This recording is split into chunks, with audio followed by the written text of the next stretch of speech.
Welcome to another Grit and Grime basketball podcast. I'm your host, as always, David Sagoe. To my side, we have Thomas Arnal, the videographer. And beneath him, we have, well, only in the picture. Only in the picture. Cool. Yeah. Not in any other way. We have Jose Garcia Vidal. Hi, guys. So, episode 112. 112. So you know what that means? Yep. Musical interlude. Yeah. 112. And we won't stop. 'Cause we can't stop. No, we won't stop. Gosh. Yeah. Copyright strike. Thanks, Dave. It's my favorite R&B group, man. So, we made it to room 112. Got a special episode today, but unfortunately, again, we have to start with sadness and condolences. One of the people who got me into listening to basketball and NBA podcasts, same was true of Nick Brewer. I think you mentioned his podcast on here when we had him on as a guest a few months back. Sekou Smith from the NBA Hangtime podcast. He also was a beat writer for the Pacers and the Atlanta Hawks, I believe. He's sort of made his nest, as it were, at NBA.com more recently. He used to do a really, really popular, what was it? It was MVP rankings he did for a good while. And obviously wrote a bunch of other articles, but he was one of the few Black national NBA writers in America, and for a time at least. And he's actually the OG to a lot of the more senior writers in the NBA today.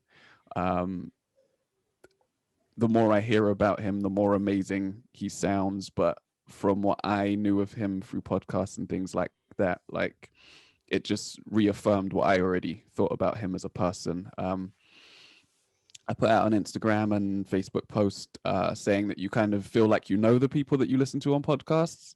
And for that reason, this hurt a little bit more than some of the other legends and important people we've lost from the NBA bubble, the NBA world as it was. So yeah, I mean, sadness, condolences out to him and his family. And yeah, may he rest in peace and he will be missed. R.I.P. Sekou Smith. Damn. Yep. So we begin. Episode 112, 112, 112, 0.112 times 100. 120 minus 8. Look at this guy. Show off. Right, quick math. This is a special episode where we're introducing a new segment that I like to call Dr. Grime. Yeah. We're going to take it in turns to play Doctor. I forgot my stethoscope. My bad. And we are going to help resolve the issues and symptoms of a few NBA teams who are struggling to get out of the bottom 5 right now. So I am going to kick things off with the New Orleans Pelicans.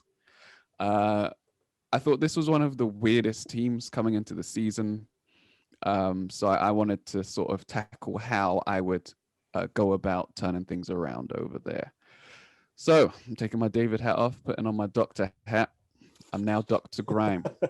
Dr. Grime. Yes. And GM of the New Orleans Pelicans, David Griffin. He sent me an email because we're not allowed contact, obviously. You know, it's social distancing. Really, Clever. yeah, it's Smart. really hard being a GP these days. Yeah. And the email said, hi, Dr. Grime. I'm having some issues with the team I'm running. And I was wondering if you could maybe prescribe something and help us out, you know, to help turn things around over the next the next year or so. And I said, well, tell me what the symptoms are. And he said, well, we're currently 18th in offensive rating at 109.7. We're currently 24th in defensive rating. And our net rating puts us at 22nd in the league with minus 2.9. Our pace is 18th in the league. And we have a real problem with outside shooting. And I immediately thought this is a team that lacks an identity. When you're bottom or near enough the bottom in both offensive and defensive rating, you're not only just a bad team, but you're also not playing to any kind of strength, or the roster lacks balance. And I think starting with the pace, being 18th with a roster of mostly young players, I think screams, what's the word? Almost old schoolness. I know Stan Van Gundy's the coach there. And he came in for Alvin Gentry, who played a much faster pace with the same group, to similar results, to be honest.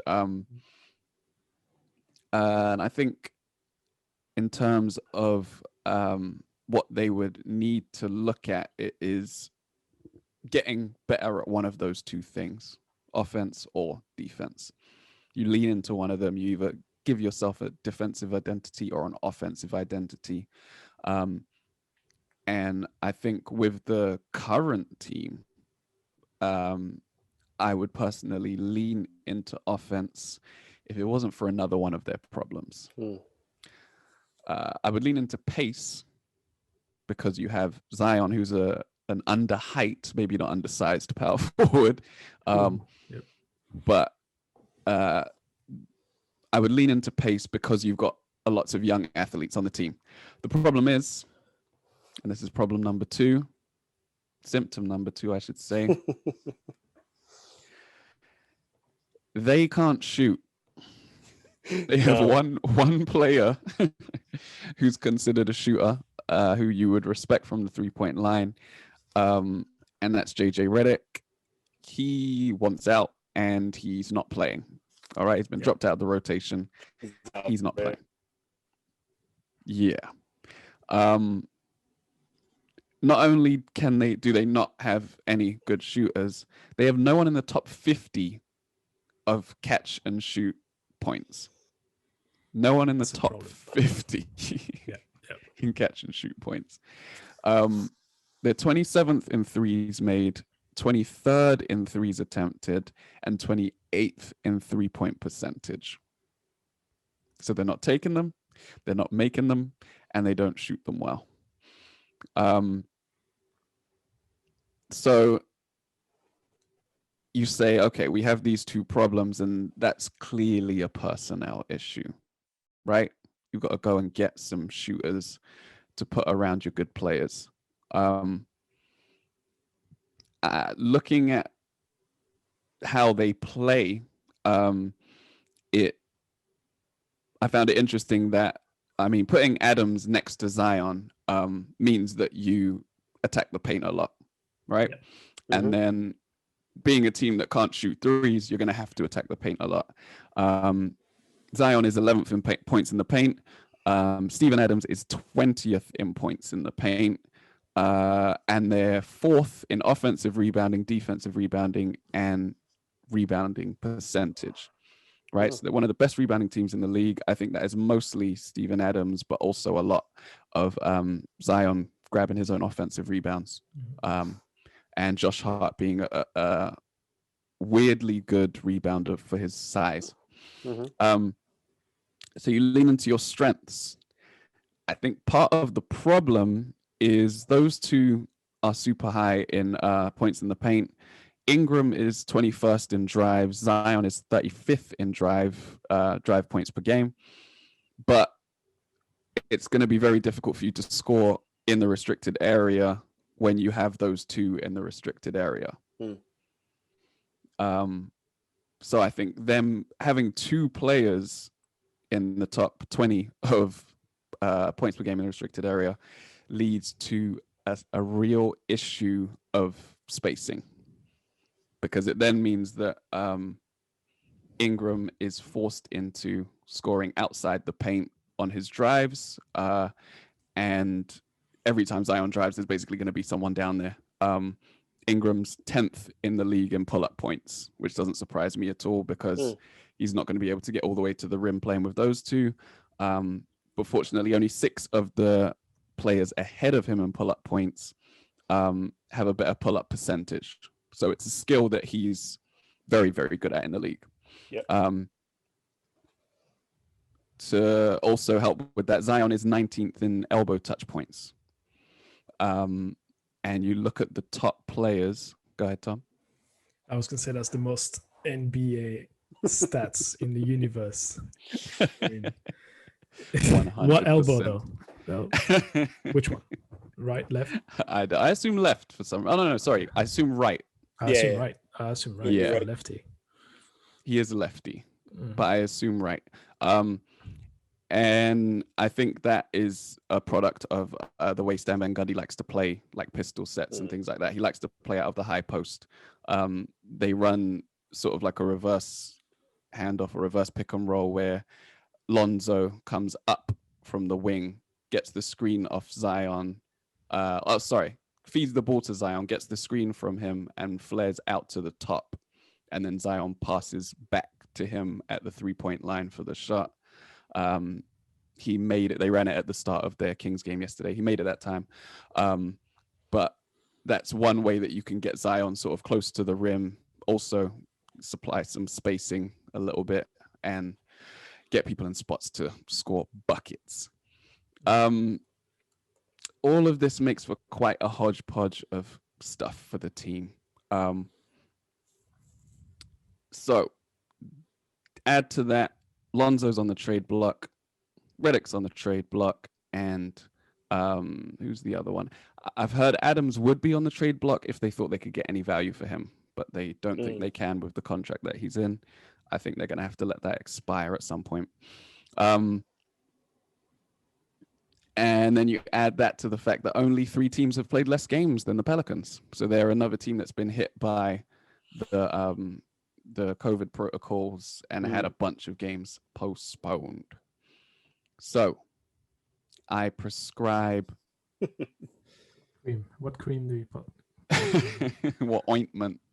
Ointment. A serious rash going on there. Yeah. I prescribe 3 like things for itchy them. as hell. Yeah. Thing number 1,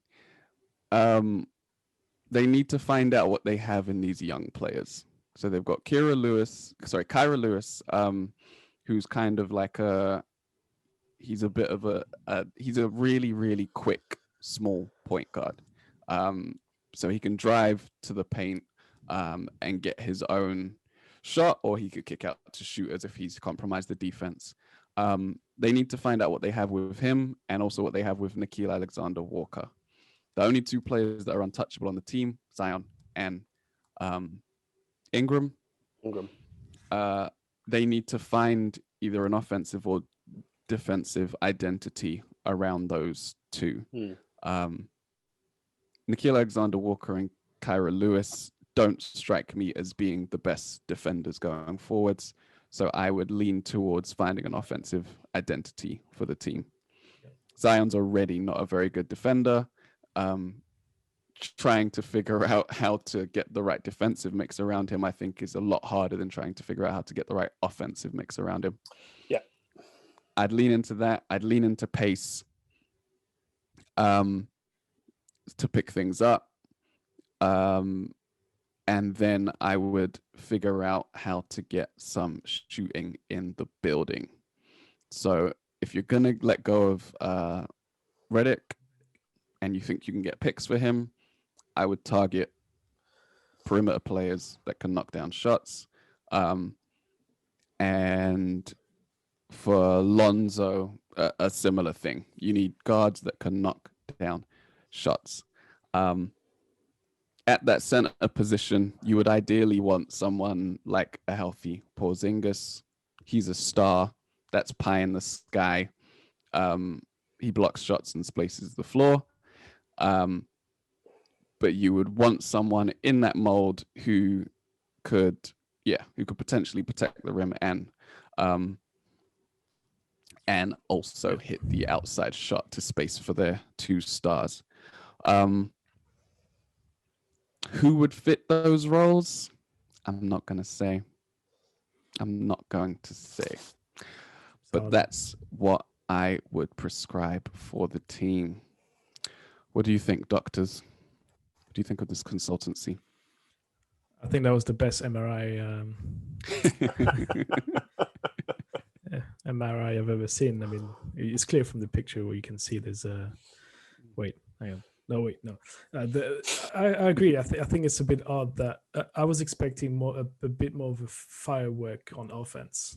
Like especially these days, we've had our back and forth talking about teams not playing defense during the regular season. So you would expect, like I was expecting them to be at the bottom in terms of defensive rating, but then I would have also expected them to be in not at the top, but at least in the top 5, top 6 of best team offensively, because you've got Lonzo Ball. Like you can argue all day long about his style of play and everything, but he can push the ball. He can find the open guy, and like everyone's talked about the relationship between Ball and Zion, and like the guy can pass the ball, the guy can catch from anywhere on the floor. So like that should work. That should be like in a dream. You should feel like you're in Space Jam, but it's not. It's not happening. And then obviously JJ Redick not wanting to take part in any team activities. That's also a big blow, because he's somebody that can still shoot his work. Who is he now? 36.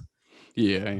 So he's still for his role still in okay shape, and he can still help at any team for that 3-point position. So again, I agree with you that they should trade for some picks. They don't even need to get like a 3-and-D guy, just a 3 guy, just a guy that can shoot threes. No need to play defense at all.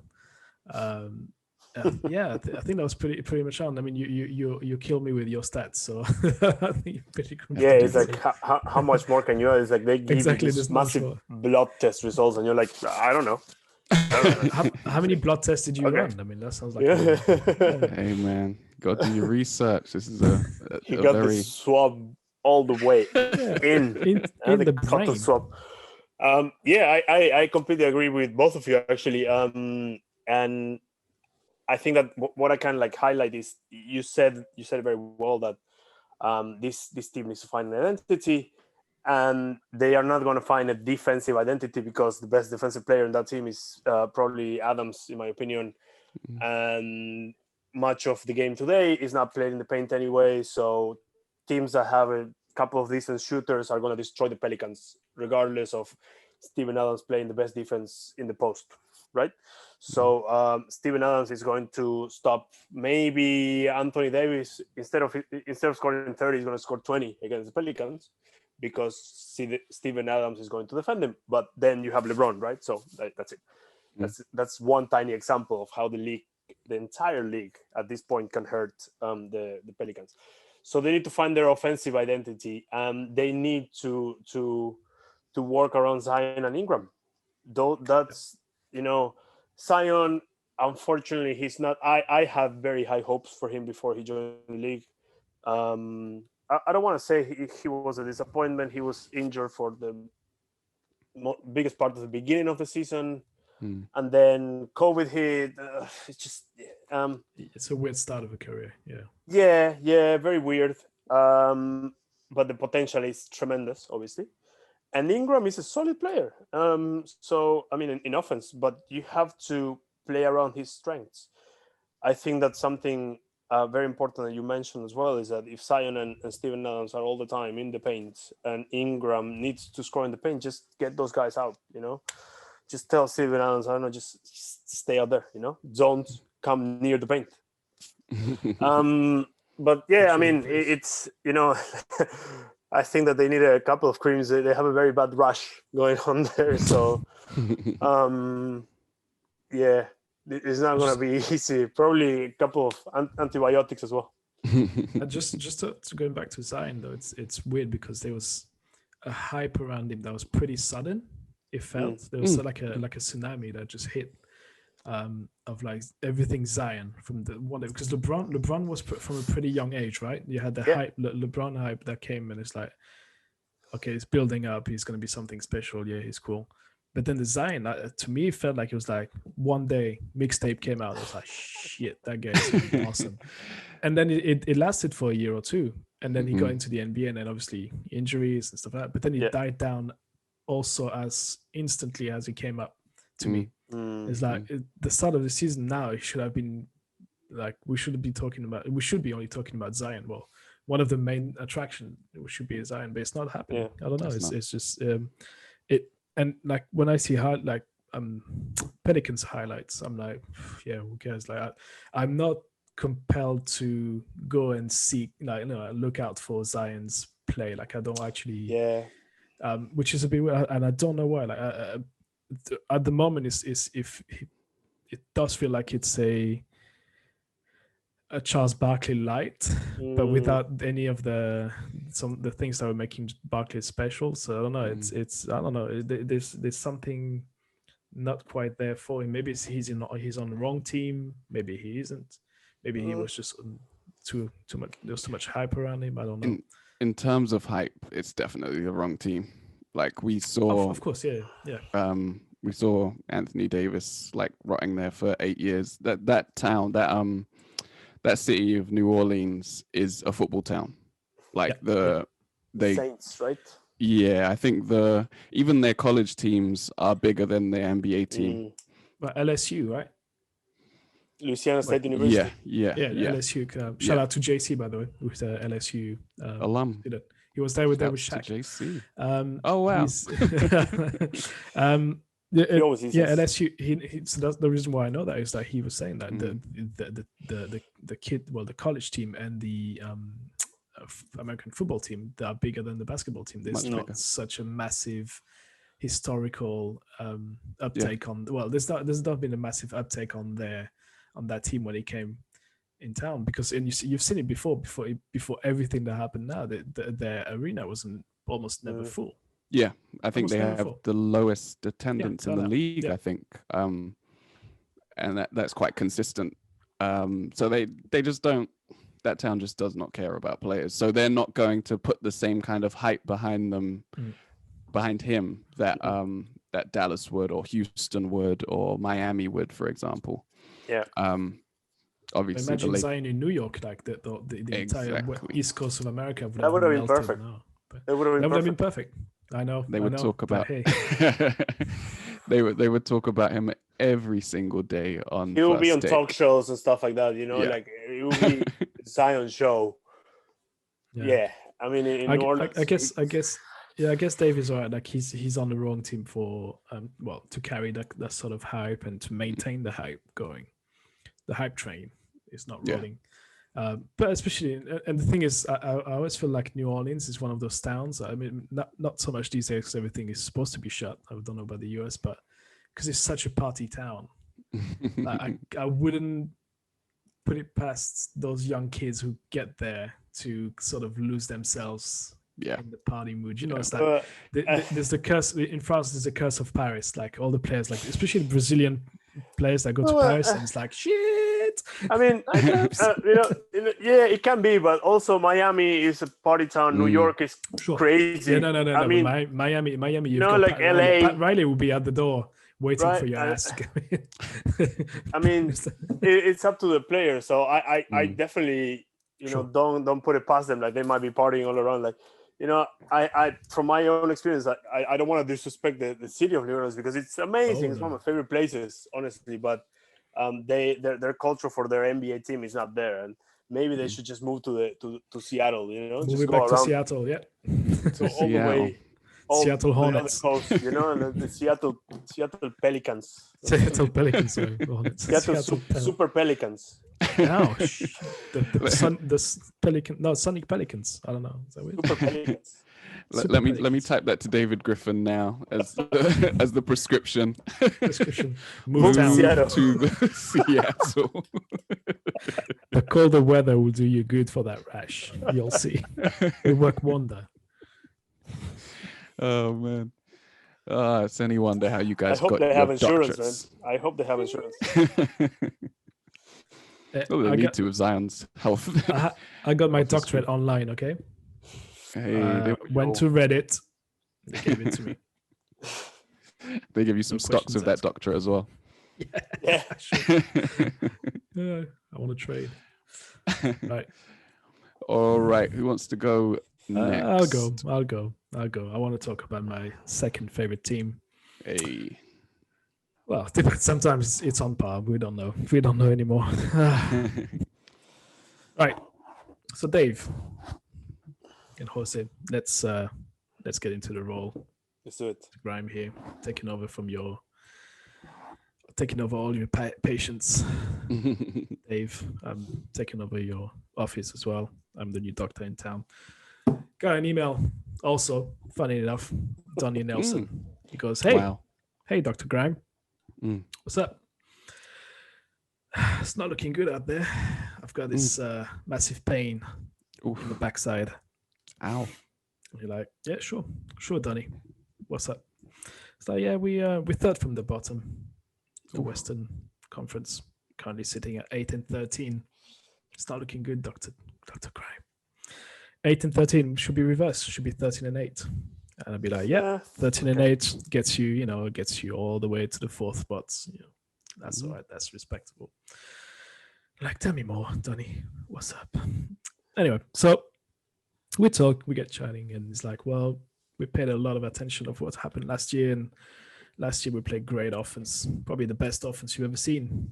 And stats people say, yes, you're right. The best stats you've ever seen in our lives. Offensively, an orgy. Can I say that? Yeah, you can. Sure. But then it didn't translate into anything because they pretty much got into the first round and got ejected by the other team in LA that we don't care about. So, so I think pretty much from training camp they went, Coach Carlisle, pointed out we need to play some defense. We need to change that, because we keep the offense going. We play a bit of defense. Results will come. We'll pick up a couple of wins. We'll be all right. So they traded in for a couple of good defensive players like Josh Richardson. Is it Josh Richardson? Mm-hmm. Yeah. Yep. And James Johnson, allegedly two good addition, right? And I talked about it in the Western preview episodes. Link down below if you listen to that podcast. Remember to put it in there. Yeah. So the defense not happening. At the end of it, we got to the point now we were 21 games in, and the overall defense rating is all the way at the bottom of the league. Well, it's not the worst defense, but it's down there. I didn't go as deep as you, Dave, in terms of stats and telling you what positions they are, but I'm sure you can find out once I'm talking. But it's bad. It's bad. They started well. They really paid attention to it. They got off to a good start in the season. They were playing okay in defense, and then suddenly all went to poo-poo land. But one of the reasons why it happened is that the Mavs is one of the teams in the league that got hit the worst by COVID-19. So a lot of players came out and said, "Look, we played well, and then we got hit by it." There's a bunch of us that got hit with it. So Josh Richardson, again, one of the main defensive pieces. Brunson, DFS, so Finney Smith, Maxi Kleber, and I think Dwight Powell all got injured or got COVID at some point, and they were out for long periods. So, and if you paid attention to other sports and other leagues in the world, every single player that's been hit by COVID has taken forever to get back into any sort of rhythm, because obviously it's a breathing, it will touch your lungs, trying to get back from that, and then you'll get your week. If anyone had COVID around here, you'll know about that. So that had an impact. Obviously, it doesn't excuse anything in terms of defensive, or lack of defense overall, but it sort of explains it. So that's the first big point is defense is an issue. They're currently 19th in defensive rating. Not a good thing. You won't win a championship with that sort of rating. No. Or you can, but you can't. You need James Harden. No team has won a championship outside of the top 11. Yeah, there you go. Yeah. It was 11th. I think for some reason I had a lower number than that. Point number 2: all the pain, all the symptoms, if you will. And I think that's been pointed out by Luka quite often in the last couple of days. He said pretty much there's a lack of engagement, there's a lack of effort from everyone on the team. And I think if you watch the Jazz game or seen highlights, there's a play where there's 4 offensive rebounds that are landing in the hands of Jazz players in a row. And I keep saying that rebounding is a form you can translate into that it shows what motivation. Okay, obviously there's a technique around grabbing a rebound and timing and all that good stuff, but it also shows the work rate of a team, the spirit they're in, the mood, and if they want to sacrifice and go the extra mile and grab that rebound. And again, it's just not there. It shows rebounding is one of the other symptoms, but we'll get back onto that. But it shows that they're lacking the will to go the extra mile, the will to do the efforts, the will to go around and be focused and be engaged in what's happening in the game. And again, Luka pointed out, it's like, look, they're playing with no passion. They're playing like we've already lost before we started the game. We're not playing to win. We're playing not to lose right now, which could be could be how French football is portrayed. We play not to lose. That's the French league for you guys. I'm selling it. So the last point we go back to it is rebounding again. The last 4 games, I think, were 4 losses, and those 4 losses, one of the stats is that they got out rebounded by every single team, and they barely grabbed any offensive rebounds. For a team that is shooting, again, I could have pointed out before, but they're shooting bad. Their threes are not falling. You see Doncic's rate is also falling, so it's like his shooting percentages are just all of them are just like, you've seen Porzingis trying to take threes and he's breaking them most of the time these days. So but that would be okay if you'd be grabbing offensive rebounds. You grab second chances, you get closer in the paint, you're trying to work Tim Duncan your way into the basket, and that would be good. But they're not, so that means that the rebounding is not there and the second chances are not there, easy twos are not there. So that gives us what is there? Well, Luka is there, so that's sort of doing something.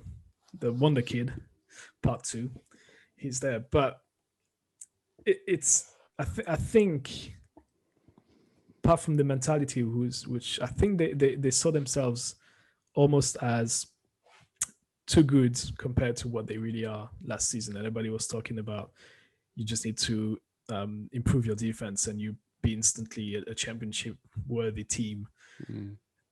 And sometimes that happened to teams where you go into a season, you're like, okay, you start well, you do a bit of defense, you're all right, and then a couple injuries, a couple things are not going your way, and then bang, it all comes crashing down around you.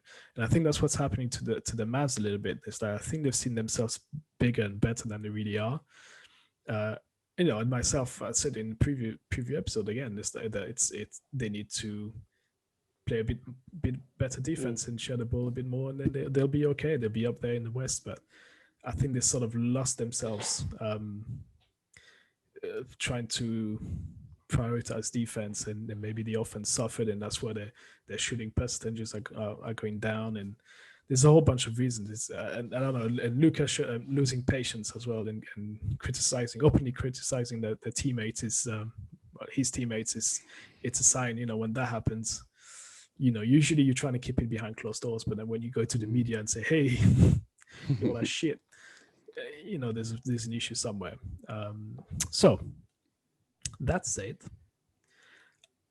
I don't know what they need to change. I think because they've got the right. To me, they've got the right pieces everywhere. They've got Luka, who's a great player. You've got Porzingis, who, in theory, is a star player. I've seen a bunch of games from Porzingis, and sometimes I think he's still trying to figure out where he's supposed to be on the floor. He knows he's supposed to be behind the 3-point lines, but surely he knows that he can also go into the paint. Like, he doesn't spend that much time there. He should spend a little bit more time there. No, I'm not saying, spend 50-50. Like, 20% of your time, get in the paint. Like, he's not going to outmuscle anyone, but at least trying to get in there. He's still taller than most players and skinnier. So he allegedly moves faster than another big opponent in paint. So he could grab a bunch of rebounds there. So, that was that reminds me of a conversation I had on Twitter briefly last night with Dave Dufault of The Athletic. He was saying that Porzingis would be better off just turning and shooting over people in the post than he would be trying to actually back them down and do back to the basket moves, because, like you said, he's skinny. Like, he's light and he's super tall, so his center of gravity is so high that it's difficult to move anyone in the post anyway. Well, look, once he's gotten down there, he can just turn and shoot over them. KD does that. He's the skinniest. Like, he looks like Snoop Dogg. He's so skinny. Like, he's got no muscles on, but he's taller than everyone else. Like, everyone else who's guarding KD by definition, you would assume it would be smaller than him, but like, he can shoot higher than everybody else. So it should be the same Porzingis. He's 216 or whatever it is in 221 height, 221 even. We got him smaller. 7'2", I think. 7'2", something like that. He's gigantic. The 3-point shot he's taking at the moment is just shocking. Like, he's saying, he's saying like, like he's like far away from the 3-point line as well. He's not taking a proper 3-point shot. He's taking deep threes. Stephen Curry, Steph Curry. It's deep threes, but Dame Lillard shots, and he's no Dame Lillard. I think that's breaking them. You said it very well earlier that you don't know what's wrong with them because they already have all the tools. They shouldn't take any medicine, So for the Mavs, I would prescribe a holistic approach. Just use what you have. Yes. It's like a natural medicine, right? Yoga. Use what you have. Just change it a little bit, but just like modify it slightly. Like, use the tools that you already have, right? I think that what's very important to change immediately is Porzingis' attitude and his game completely. What you just said, he could easily just stand, down there, get the ball, turn around, take the bank shot, as Duncan did it very well for a long time. But Duncan was a post player. Porzingis is not a post player. And then I think that the biggest problem with Luka right now and why he's getting frustrated and why he's reacting in this way and, throwing his teammates under the bus is because this is the first time that he's not enjoying basketball. Luka Doncic is a player that started his professional career officially with Real Madrid at age 16. So he was in the best team in Europe at age 16. He never lost a game. He lost against a couple of shit teams in Spain and a couple of EuroLeague matches, but he was fine. He was in Real Madrid. He came to Dallas. He didn't win a championship yet in Dallas, but he had probably the best. I mean, if I was an NBA player, I would want to play for Mark Cuban.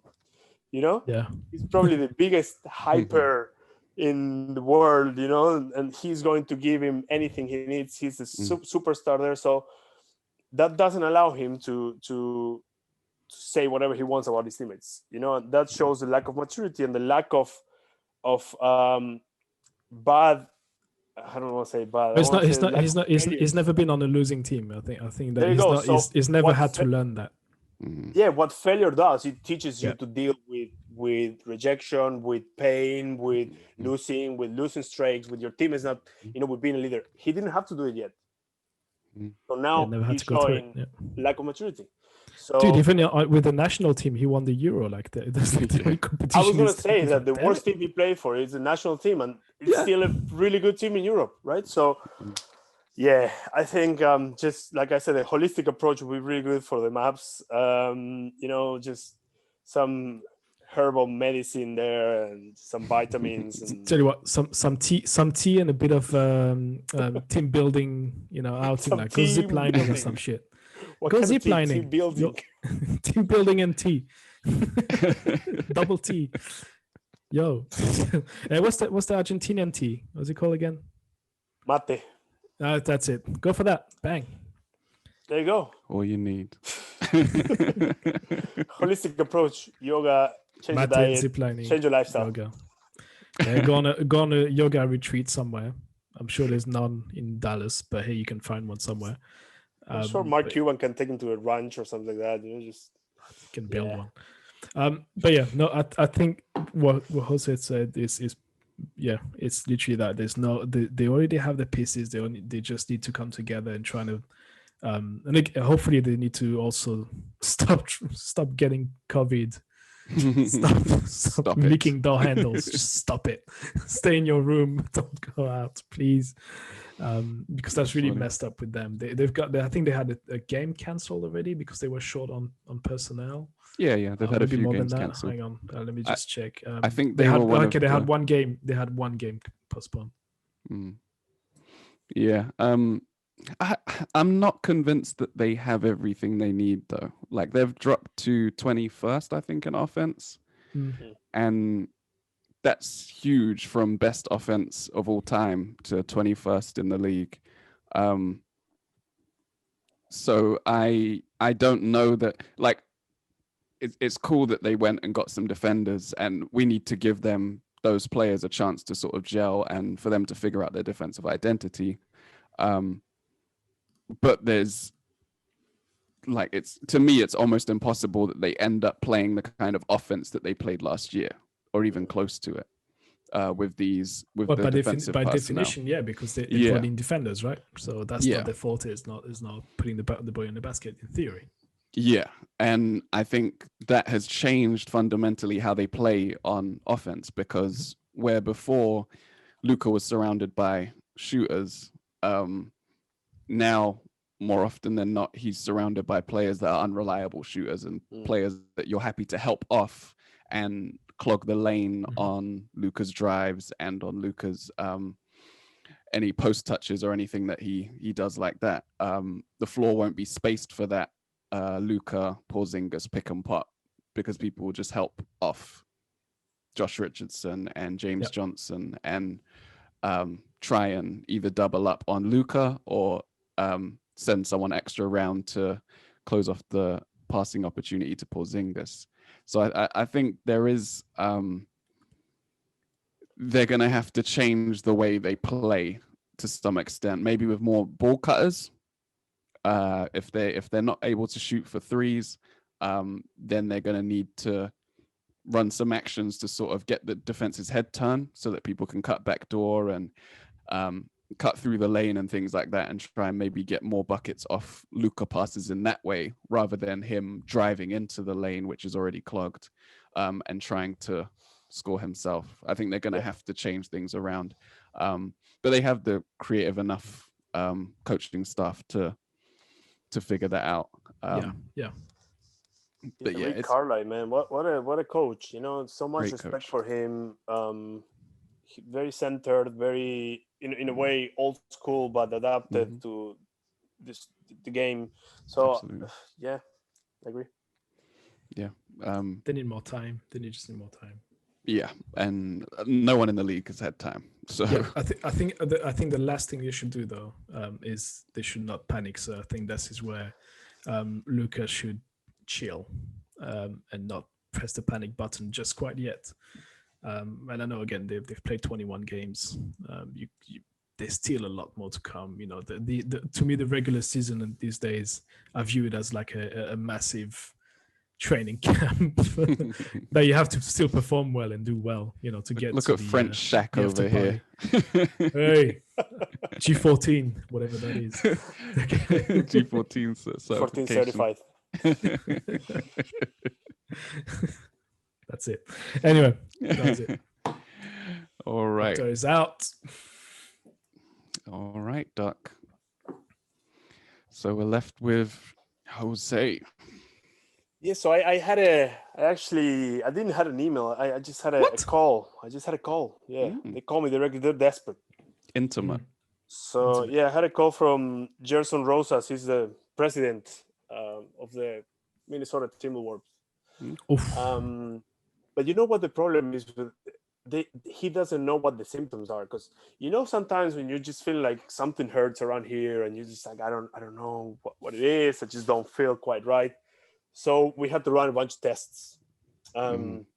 First of all, there's no GM, so they don't have a general manager. They just have a president, and he's kind of making the decisions. So he's probably chewing a bit more than he can.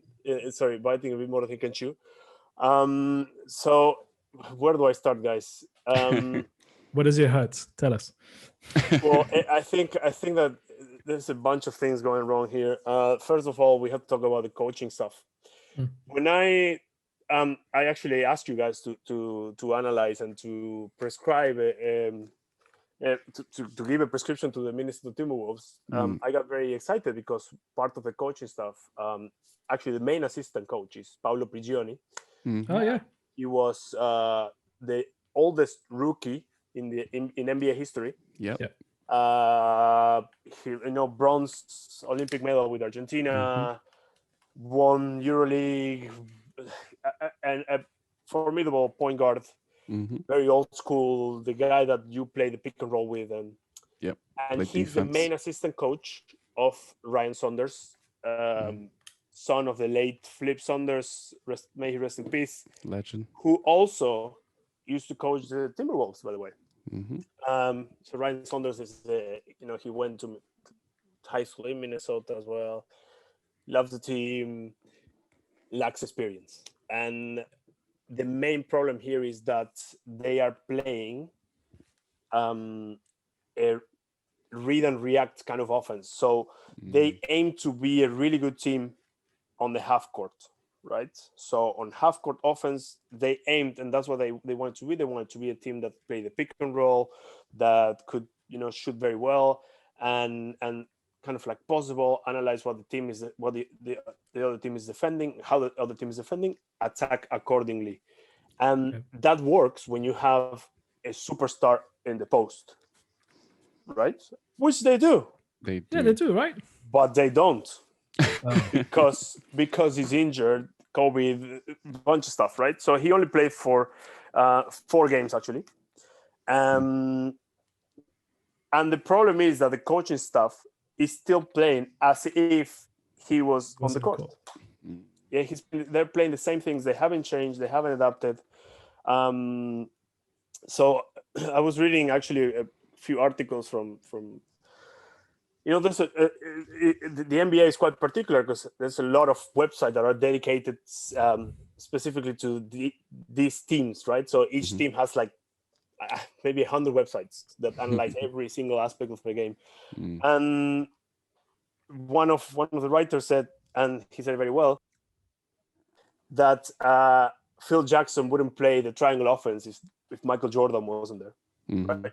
For example, or the Spurs wouldn't put the ball in the post unless Tim Duncan was in the post, right? So why is this guy Ryan Saunders still playing this offense without Karl Anthony Towns? I just don't understand. So that's their main problem. Yeah, I think so. The second main problem, the pick and roll, and when actually, it's not the pick and roll, it's the offensive attitude. I watched a bunch of highlights. Can you call them highlights? Lowlights? Lowlights. Yeah. When they play the pick and roll that they want to play is a pick and roll mostly on the top of the key or, on 45 degrees. And a pick and roll, by definition, needs to be a pick where you actually, stop the defensive player. So the offensive player with the ball, this is a direct pick and roll we're talking about, can gain an advantage from that. But the offensive players are not setting the picks correctly. The best pick and roll, for example, from last night's game against the Cavs was set by Ricky Rubio. So you cannot get advantages if you don't do the pick and rolls correctly, right? So basketball is a game of advantages Details. where in half a second, if you have half a second advantage, you can take score, get a foul, anything. But they're not doing it, and the main reason is because they don't set the picks right, and the second reason is that they don't have explosiveness. Their best player right now is D'Angelo Russell. He's averaging about 19 points a game, but he's just, where's his spark? I remember watching him on the Nets. He was doing so well there. What has changed? And then that makes me think again, like, is the coaching staff treating him correctly? Are they tough enough with these kids? Right? So second biggest problem is their attitude, right? And that is leading to other things that I will talk about later. So let's talk about actually individual performances. So I'm going to finish with this and I'm going to round it up. D'Angelo Russell, again, disappointed. I just don't know where his spark is gone. Yeah, maybe he needs some medicine himself. Karl Anthony Towns is out, obviously, unfortunately for them. Their best thing, actually, and the bright lights in their team, and I wasn't expecting it, but you should expect it from here, is Edwards. So they're number one pick, right? We talked about him at the beginning of our season and said that he doesn't really want to play. He's okay not playing. He doesn't care. He's shown a lot of promise though. Yeah. He's 19. His averages are 13 points, 3 rebounds, a bit more than 1.5 assists, only 2 turnovers in 25 minutes. He only started a couple of games, shooting 31% from 3. 82% from the free throw line, and he's attacking the rim quite a bit. He's fast, he's athletic. So there we go. I think that's the only thing that we can hope gets even better. Ricky Rubio, I think I'm a big fan, obviously, but he's getting frustrated. I saw him play against the Cavs. He did a couple of times. He was just like kind of like, I give up, Well, his he is disappointed. Yeah, he's disappointed with the league, I think, as a business. He publicly stated it, when he got traded from the Suns. What a business. Yeah. That's what he said, right? He tweeted that, what a business. So yeah, I think he's going to be one of these players that if he doesn't get traded or ends up playing at a team that is a massive contender, he probably will go back to playing Europe very early. And then Nas Reed, the backup center who is playing most of the minutes now, he's a center that he's averaging 4 rebounds a game. Oh, yes. So that just the Mavs grinds my gears, But is he boxing out for others? Maybe he's not even boxing out for others, like Adams did for Westbrook. I don't know what he's doing. We spoke the other day about Campazzo playing a lot in the corners. He's a point guard, but he's being used as a shooting guard or small forward. Well, Nas thinks he's Campazzo apparently because he's only just standing there in the corners shooting threes. He's not a bad shooter, but he should be, under the basket. So my prescription, I'm just gonna write it down, guys, because just put it down. Get it. Change the coach. Get a franchise player, point guard or shooting guard. There you go. Take 2 of these and call me in the morning. Take 2 of them. 2 of them. Oh, they need a GM too, don't they? Yeah. My jaw actually dropped when you started talking about their offense and stuff, because this was a team that we thought would put up some points with Towns, Beasley, and D'Angelo Russell, but they are currently bottom in offensive rating. Bottom of the league. That is unbelievable. Have you seen a game, or not even a game, like just highlights from them? Like I've seen. I actually saw. I watched about 95% of the quarter when they were playing. They were for some reason they were broadcasted once. The start of the season. It's just ugly basketball. It's just ugly basketball, man. It's like you know how much I love James Harden's basketball. You know that his brand of hugging the ball. That's the same stuff there. It's horrible without the quality of James Harden. It's just like Russell. Like I think Russell is one of the one of the sore point, one of the main issue there. Yeah. Okay, you're missing Towns, but Towns I think I had them in the preview episode again. I think because I mentioned that Towns, the mind wasn't into basketball because obviously his mum passing away earlier in the year. And I was quite surprised to see him on the court though within the first few games of the season. But so the issue is not with Towns as in like dude is going through stuff on his own. So okay, it's outside of basketball there. So you can't forgive him for not having played that many games, and then if he's there, like maybe not having his full attention on the game. And I'm okay with that. But like Russell is just such a weird player because he had one good season. Was he one good season at the Nets? Like became an all-star as an injury replacement. Yeah, and you know, and it was fair enough that he got a all-star selection, even though if he was replacing someone. But again, right after that, I think with him it's more of a mentality thing. You know, he got busted in with the Lakers and recording conversations and doing stuff. Yeah.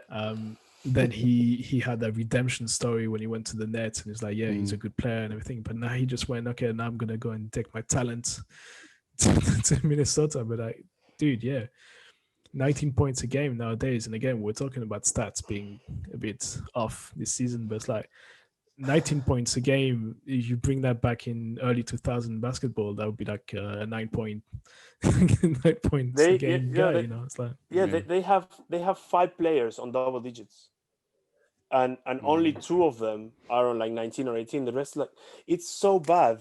It's just so bad. I forgot to tell you another symptom of their problem. When I mentioned the pick and roll, they are 5th in the NBA in pick and rolls per possession. Wow. But they are the second worst in points per pick and roll. So can you see the problem there? Yeah. Which is directly crystal clear. Yeah. It's directly correlating with the first point, which was like, why are they still running plays even though the player they're running the plays for isn't on the court? Exactly. Like, surely you had time now to adapt and know, okay, well, we know we're not gonna have Cat for X amount of games.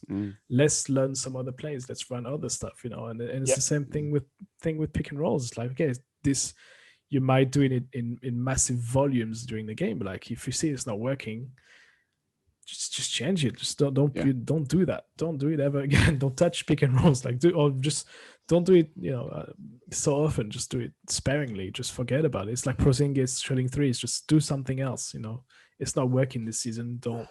Yeah. No. Yeah, or at least temporarily. And I think it's because clearly the coaching staff didn't consider what they would do in the minutes that Towns wasn't on the floor. Which is odd though, because usually the coaches love that kind of stuff. It's like, what do we do when our star player's not there? What do we do? That's why you have 5 assistant coaches, right? Exactly. You have to draw some other plans. It's like in the NFL. NFL, they've got like 25 billion players in every single scenario you can think about. I'm surprised they wouldn't have that. Also in a season as uncertain as this one, where there is going to be so many factors that are going to influence the players playing or not playing, or being absent or not being absent, being able to even travel with the team, right? So it's just a disappointment from my fellow Argentinian coach, because he was such a smart guy on the court. I have to believe that, you know, I can't excuse him and say, it's fine. You know, he's just been in the NBA for a couple of years. No, he's like 40 something now. Yeah. He played at a very high level for a very long time. He has a very high basketball IQ, and he should be able to influence a young coach like Ryan Saunders into changing things, right? So disappointment from the coaching staff, I think, because there's a lot of raw talent there. Yeah, although I would also question the talent there, because I think once we once Sure. they did go for the Wiggins, I mean, they wouldn't be any better with Wiggins there over D'Angelo Russell either. But once we saw that they were sort of acquiescing to Towns and bringing in his friend, D'Angelo Russell, we knew that they weren't going to play any defense. Then it's like the funny thing is it kind of reminds me of when Kyrie and Durant teamed up, because you knew that offensively they were going to be something special, but defensively they weren't. And this is like not even the light version. This is like the 0 calorie version of those two teaming up. Yeah. Well, it's a good point, because it feels like you can afford to play a certain way, like the Nets are doing now. It's like completely forget about defense, forget about that for now, and then play up to your strength, and just like you got KD, you've got Kyrie, and you've got Harden. What are you gonna do? And I always take the piss out of them. But if I was their coach, I'd be doing the same. Like, look, you guys put up 50 points each, and that's it. We don't worry about the other team. Yeah, outscore them. But I think they were thinking of doing the same. Like, we've got our big three here. We've got Russell, we've got Cat, and we've got Edwards, number one pick.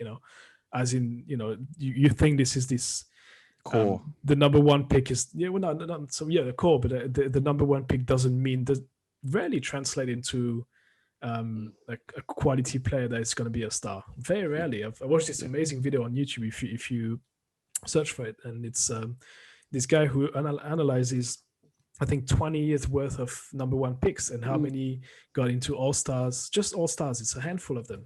Yeah. How many got titles? How many got in the starting five or top? Was it first All NBA first team? Yeah, All NBA first team, second team. First team, that's the one.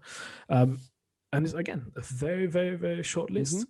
So if you're going to put all of your building blocks into the number one pick, in theory, yes, that's how you should do it. But then again, the other two guys have to be rock solid. The other two guys, if your number one pick is surrounded by Curry and Clay, then that's fine. You're cool. Like but like if it's Cat and Russell, it's like those guys. I think they've sort of plateaued. They've reached their ceilings. I think Russell, we've seen him having this outburst of the season, and that was fine. But then Cat, I don't know. It's like but again, Cat has got very mental health is a thing that is very important. So I think for him it's slightly off topic, but he's been doing the same thing over and over again every single season, like 25 and 15, but never winning, never in a single winning season. So get him on the Nets, give him some fresh air on.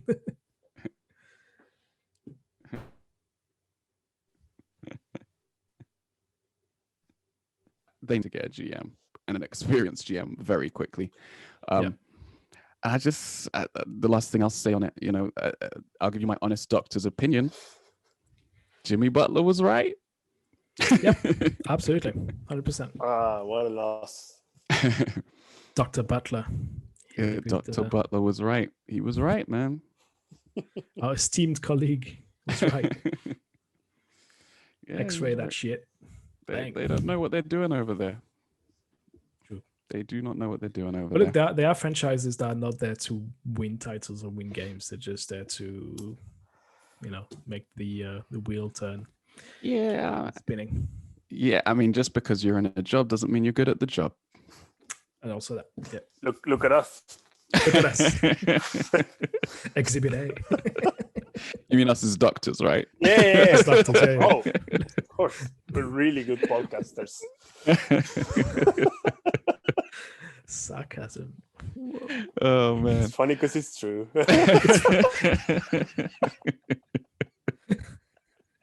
What was it? What movie did you use that? Did you guys watch that Will Ferrell movie? Semi-pros. It's such a good movie. It's that scene in the casino, and they start insulting each other. It's like, it's funny because it's true. I slept with your wife. It's funny. Yeah. Oh man. Yeah, but we're pros here, man. Pro doctors. Oh yeah. So I think we wrap things up there. We close the GP service. Emails are still closed till tomorrow. No more phone calls to Jose's direct number. Yeah. I don't know how you got it. Reddit. Block him.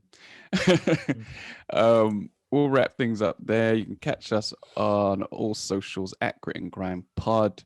Tom, plug your podcast again. Come on, we've done it well. once. We don't need to do it twice. They heard. Got new listeners every week. New listeners every week, Tom. Right. So we currently, Dave has been a star guest for the last couple Wonder Vision episodes. Wonder Vision recap episodes. That's hard to say. It's a lot of letters and words. So it's catching up with the nerds. Listen to us, like us, subscribe to us. We'll be in your lives forever. We love you forever. Jose, plug your new podcast. Yeah, if you happen to speak Spanish, you can listen to my new podcast. It's called A Tres Puntas. It's on my Instagram, so you'll find it. Awesome. It's there.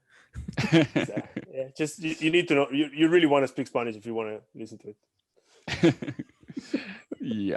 So tune in if you listen to Spanish.